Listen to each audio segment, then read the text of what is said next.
খুব মজার আর খুব লোভনীয় স্বাদের নোনা ইলিশ রেসিপি করেছি সবজির সাথে। এটি কিন্তু শুধু দেখতেই সুন্দর না, খেতে কিন্তু চমৎকার। তো মাছগুলো আমি ১ম এ কেটে ধুয়ে পরিষ্কার করে নেব। আর এ পর্যায়ে আমি বেগুন কেটে নিচ্ছি। বেগুনগুলো এরকম করে কেটে নিতে হবে। আর তারপর টমেটোগুলো, আলুগুলো সব কেটে নিয়ে তো আমি তেলের ভিতরে আলুগুলো দিয়ে সুন্দর করে ভেজে নিচ্ছি। তো ভেজে তুলে রাখতে হবে। আর ওই একইভাবে বেগুনগুলো দিয়ে এই যে হালকা করে সুন্দরভাবে ভেজে নেব, যাতে করে তরকারির কাঁচা গন্ধটা না থাকে। তো ওই একই তেলে এখন আমি মাছগুলো দিয়ে দেব, যেগুলো আমি পরিষ্কার করে রেখেছিলাম কুসুম গরম পানি দিয়ে। তো দেখতেই পাচ্ছেন খুব সুন্দরভাবে একদমই নেড়ে-চেড়ে এগুলো এরকম ভাজা হয়ে গেলে আমি তুলে নেব। তো ওই একই তেলে দিয়ে দিচ্ছি আমি রসুন আর পেঁয়াজের পেস্ট। এটি দিয়ে একটু নেড়ে-চেড়ে এর ভিতর দিয়ে দিচ্ছি লাল মরিচের গুঁড়ো, তারপরে ধনিয়ার গুঁড়ো, জিরের গুঁড়ো আর হচ্ছে হলুদের গুঁড়ো। দিয়ে দিলাম বেশ কিছুটা তেল। তো এই পর্যায়ে আমি ২-৩ মিনিটের মতো সুন্দরভাবে কষিয়ে নেব।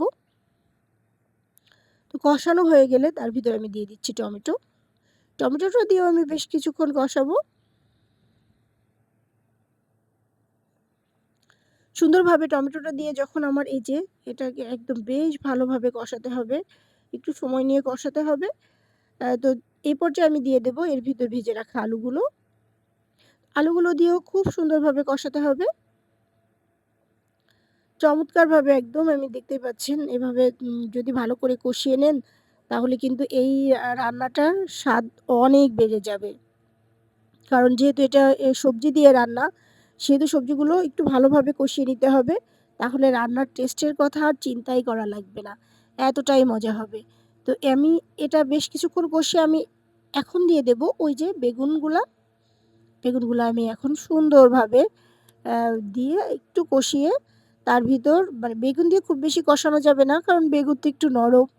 তো যাই হোক একটু কষিয়ে আমি দিয়ে দিচ্ছি এই যে গরম পানিটা। চেষ্টা করবেন এই রান্নায় গরম পানি দিতে।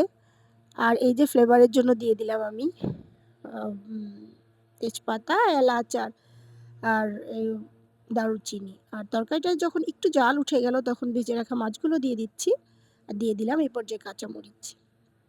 দিয়ে একটু নেড়ে-চেড়ে এখন বেশ কিছুক্ষণের জন্য ঢাকনাটা দিয়ে ঢেকে দেব। তো চুলার আঁচ এ পর্যায়ে একটু অল্প আঁচে রাখতে হবে। দেখতেই পাচ্ছেন কত সুন্দর হয়েছে মাশাআল্লাহ। খুবই মজার। আর এটি কিন্তু খেতে বেশ ভালো হয়েছে।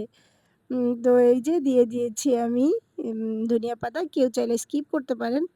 তো এটি এত মজার একটি খাবার। আশা করি সবাই ট্রাই করবেন। Thanks for watching. আল্লাহ হাফেজ।